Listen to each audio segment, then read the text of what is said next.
Shalom Bapak Ibu dan Saudara-saudara sekalian, kita ketemu ya di video seri yang ketiga tentang cara mudah membuat khotbah. Nah, pada video ini saya akan menjelaskan, atau ini sebenarnya kita akan mencoba untuk mempraktekkan bagaimana cara membuat khotbah dengan lengkap, secara praktis gitu ya. Berarti simple gitu ya. Saya yakin kita bisa mengikuti dan bisa menerapkannya. Nah, dalam video saya yang pertama, saya sudah menjelaskan bagaimana merumuskan tema, lalu membuat kalimat tanya, kalimat peralihan, dan bahkan sampai membuat garis besar. Lalu video yang kedua, saya sudah menjelaskan kalau membuat kata-kata pendahuluan itu tipnya seperti apa. Lalu membuat ide khotbah itu tipnya seperti apa. Membuat ilustrasi itu seperti apa. Membuat penerapan seperti apa, dan membuat penutup khotbah seperti apa. Sudah saya jelaskan ini.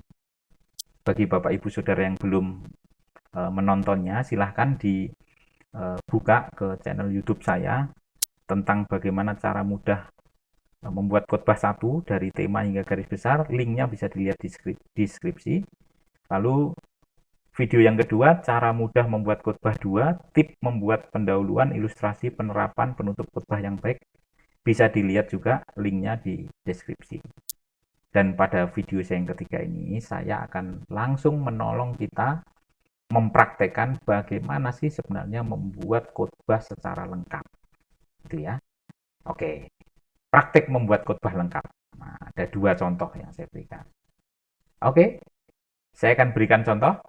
Misalnya, teks yang akan kita khotbahkan adalah Galatia 1 ayat 1 sampai 5. Temanya hamba Tuhan adalah panggilan istimewa. Kalimat tanyanya, apakah yang menjadi alasan hamba Tuhan adalah panggilan istimewa?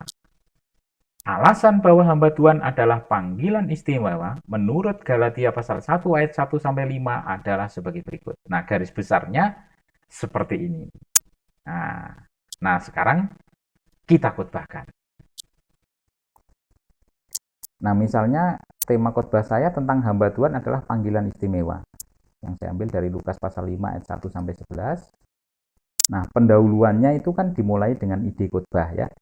Saya sudah jelaskan apa itu ide khotbah. Nah, kalau tema saya tentang ini, maka ide khotbah saya, jika ada orang yang bertanya pekerjaan apa yang paling istimewa, jawabannya adalah menjadi hamba Tuhan. Lalu pendahuluan saya seperti ini. Tidak sedikit orang yang memandang rendah pekerjaan hamba Tuhan. Pengalaman saya mengajar di beberapa sekolah teologi menunjukkan masih rendahnya keluarga-keluarga Kristen yang menghargai sekolah hamba Tuhan. Kenapa saya berkata seperti itu? Nah, saya contohkan ya, apabila ada beberapa anak dalam sebuah keluarga, maka anak yang tidak terpandang, yang mungkin agak bodoh, tidak diterima lagi di perguruan tinggi umum lainnya, mungkin memiliki cacat fisik, akhirnya dialah yang dimasukkan dalam sebuah seminari atau sekolah teologi. Namun, saya mau mengatakan kepada kita bahwa menjadi hamba Tuhan merupakan sebuah panggilan yang istimewa. Lalu kalimat tanyanya, ya, jadi harus dibuat runtut. Apakah yang menjadi alasan bahwa hamba Tuhan adalah panggilan istimewa? Lalu kalimat peralihan ini kan jawaban dari kalimat tanya. Jadi kalimat peralihannya, kalau kalimat tanyanya apakah yang menjadi alasan bahwa hamba Tuhan adalah panggilan istimewa, maka kalimat peralihannya alasan-alasan bahwa hamba Tuhan adalah panggilan istimewa menurut Galatia pasal 1 ayat 1 sampai 5 adalah sebagai berikut. Panggilannya bukan karena manusia. Lalu harus dikasih penjelasan. Nah, ini penjelasan saya ya. Penjelasannya seperti ini, saya buat simple penjelasannya. Jadi dibuat seperti ini, ketika beberapa orang di Galatia meragukan otoritas pengajaran Paulus, meragukan jabatan kerasulannya, meragukan kemampuannya menjadi pengajar firman Allah. Dalam suratnya kepada jemaat ini, dengan tegas ia membuktikan otoritas dirinya di awal pembukaan suratnya. Paulus tidak membuktikan kapabilitasnya sebagai pengajar firman Allah dengan berkata misalnya di Kisah Rasul pasal 22 ayat 3, aku orang Yahudi, lahir di Tarsus, di tanah Kilikia, dan lain sebagainya. Ini kan bisa dibanggakan sebenarnya. Tapi bukan karena latar belakang Paulus ini, Paulus dipilih menjadi rasul.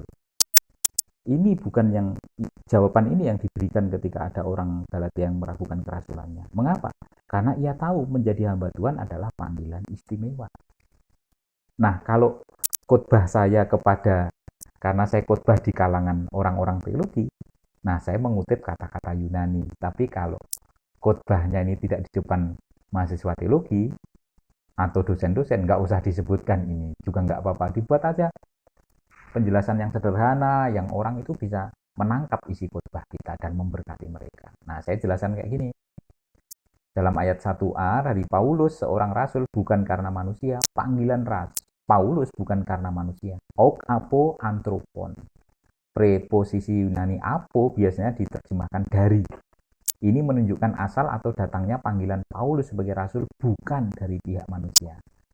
Nah, lalu ilustrasinya saya ambil ini seperti ini ya. Dalam film James Bond dikisahkan seorang agen rahasia intelijen Inggris bernama SIS atau lebih dikenal dengan M16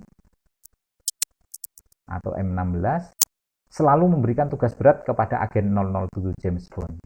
Sang agen pun akhirnya harus melakukan misi-misi berat bahkan yang membahayakan nyawanya. M16 menganggap James Bond adalah agen istimewa, sehingga ia memberikan kepercayaan penuh kepada sang agen di setiap misi yang diembannya. Seumpama seorang agen seperti James Bond, hamba Tuhan adalah agen misi yang dipilih bukan oleh manusia. Inilah hal istimewa pertama menjadi seorang hamba Tuhan. Yang kedua, hamba Tuhan adalah panggilan istimewa karena panggilannya bukan melalui manusia.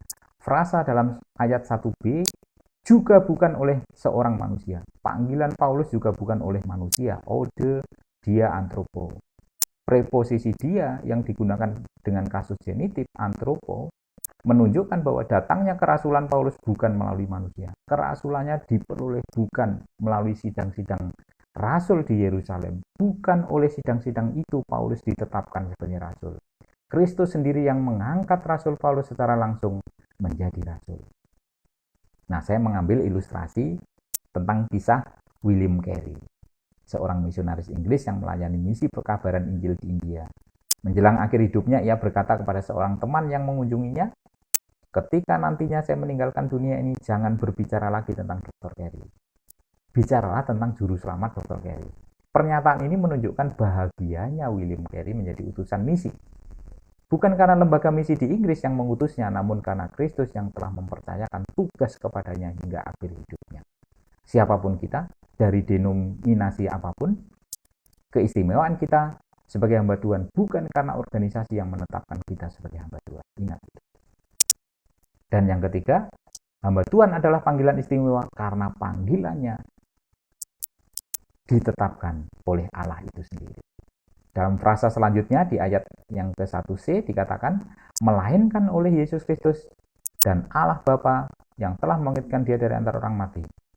Dalam bagian ini Paulus kembali menegaskan bahwa kerasulannya datang bukan karena manusia, bukan dari manusia, bukan oleh atau melalui seorang manusia, melainkan oleh Yesus Kristus dan Allah. Kata rasul dalam bahasa Yunani adalah apostolos, artinya utusan atau duta. Kehadiran Paulus di tengah-tengah dunia ini adalah sebagai utusan atau duta dari Allah. Allah yang telah mengutusnya itu kemudian dijelaskan dalam ayat 2-5, yaitu Allah di dalam Yesus Kristus yang telah menyerahkan nyawanya untuk dosa-dosa kita. Kepada dialah ia mempersembahkan hidup dan pelayanannya. Dan ilustrasinya, sebagai seorang duta besar suatu negara, misalnya negara Indonesia, yang ditetapkan oleh pemerintah Indonesia, dia ditetapkan untuk mewakili dan memperjuangkan kepentingan bangsa negara dan pemerintah Republik Indonesia, serta menjadi wakil Presiden Republik Indonesia di suatu negara yang menerima dia, atau pada organisasi internasional.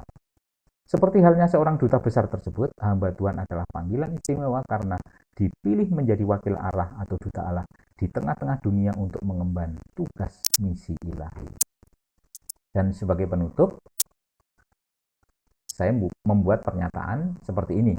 Menjadi hamba Tuhan merupakan sebuah panggilan istimewa. Mengapa? Nah, ini kan merupakan kesimpulan dari poin-poin khotbah saya. Mengapa? Karena panggilannya bukan karena manusia. Panggilannya juga bukan melalui manusia. Panggilannya dari Allah. Dialah yang telah memanggilnya menjadi duta Allah untuk mengemban misi ilahi di tengah-tengah dunia. Jadi ini contoh pertama yang saya bisa berikan.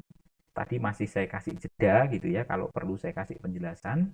Tapi pada contoh yang kedua ini saya akan menyampaikan dengan tanpa memberikan jeda, karena yang pertama tadi sudah saya kasih beberapa penjelasan. Nah, saya akan menyampaikan dengan dengan tanpa jeda begitu ya di contoh membuat khotbah lengkap yang kedua ini.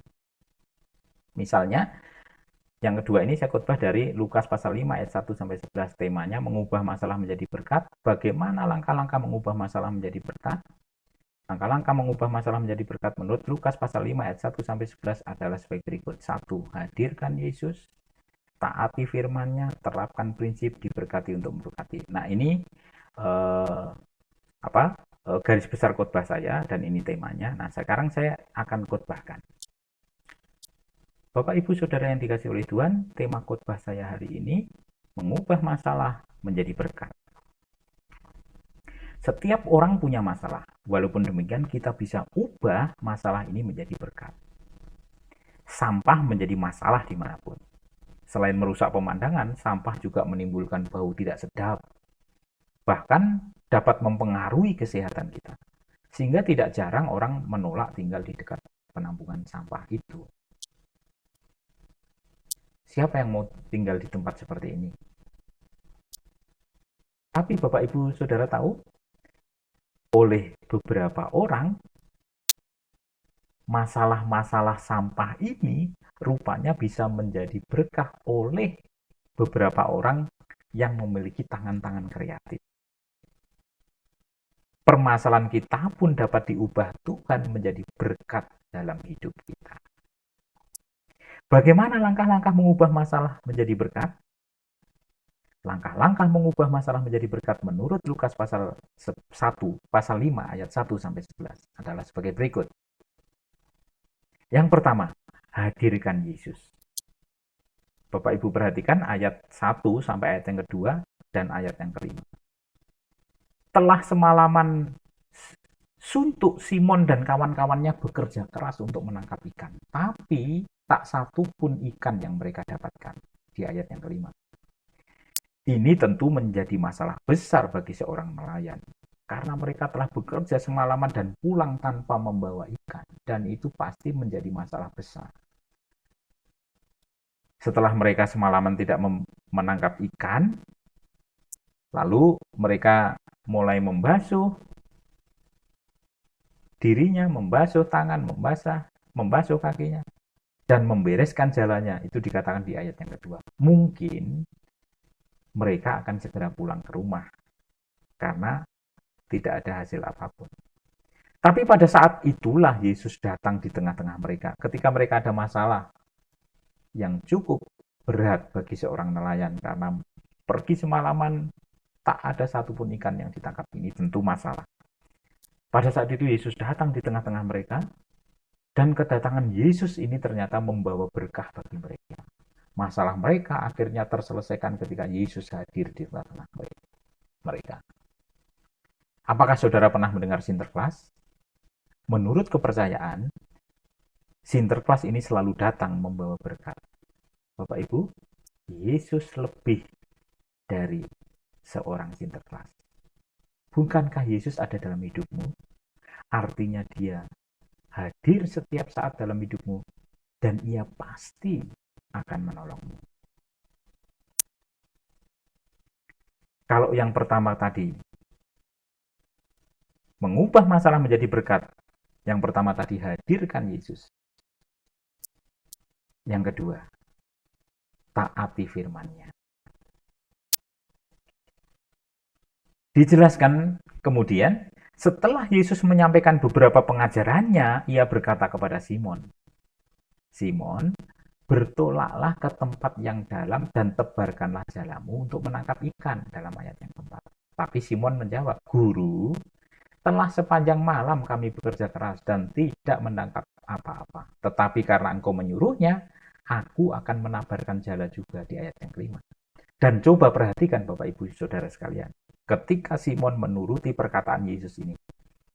Dalam ayat selanjutnya dikatakan bahwa mereka menangkap sejumlah besar ikan, sehingga jala mereka mulai koyak di ayat yang ke-6. Bahkan bukan hanya itu saja, karena begitu banyaknya ikan yang mereka tangkap, semua orang sampai takjub melihat hal tersebut. Luar biasa. Seorang pengantin baru yang belum pandai memasak mencoba membeli buku resep masakan. Tentu ingin menyenangkan suaminya. Lalu ia mengikuti semua petunjuk dalam buku resep tersebut. Dan alhasil, Bapak Ibu, ia bisa membuat sebuah masakan yang lezat untuk dihidangkan kepada suaminya. Alkitab adalah lebih dari sebuah buku resep tersebut. Jika kita taat terhadap firman Tuhan tersebut, maka masalah kita dapat terselesaikan dengan baik dan berkat Tuhan melimpah dalam hidup kita. Mengubah masalah menjadi berkat. Yang pertama tadi, hadirkan Yesus. Yang kedua, taati firman-Nya. Dan yang ketiga, terapkan prinsip diberkati untuk memberkati. Simon dijelaskan dalam cerita ini dia bukan seorang yang egois. Pada saat ia mendapatkan berkat yang cukup besar, ikan dalam jumlah yang banyak tadi, ia sadar bahwa semua yang ia dapat karena kehadiran Yesus di tengah-tengah mereka. Maka dalam ayat 7 diceritakan, Simon memberi isyarat kepada teman-temannya yang lain supaya datang membantunya. Dia tidak egois. Dan mereka itu datang lalu bersama-sama mengisi kedua perahu itu dengan ikan hingga hampir tenggelam. Simon tidak egois, Simon berbagi dengan teman-teman yang ada di sekitarnya. Alkitab berkata, orang yang menabur sedikit akan menuai sedikit juga, dan orang yang menabur banyak akan menuai banyak juga. Dan Allah sanggup melimpahkan segala kasih karunia kepadamu, supaya kamu senantiasa berkecukupan dalam segala sesuatu dan malah berkelebihan di dalam berbagai kebajikan. Dalam 2 Korintus pasal 9 ayat 68 dikatakan seperti itu. Prinsip Alkitab jelas, yang memberi akan diberi. Apakah Anda bersedia menerima tantangan ini? Apakah Bapak, Ibu, Saudara saat ini sedang mengalami pergumulan yang berat?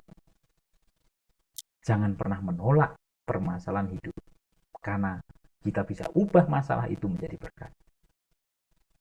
Hadirkan Yesus, taati firman-Nya, terapkan prinsip diberkati untuk memberkati. Mari kita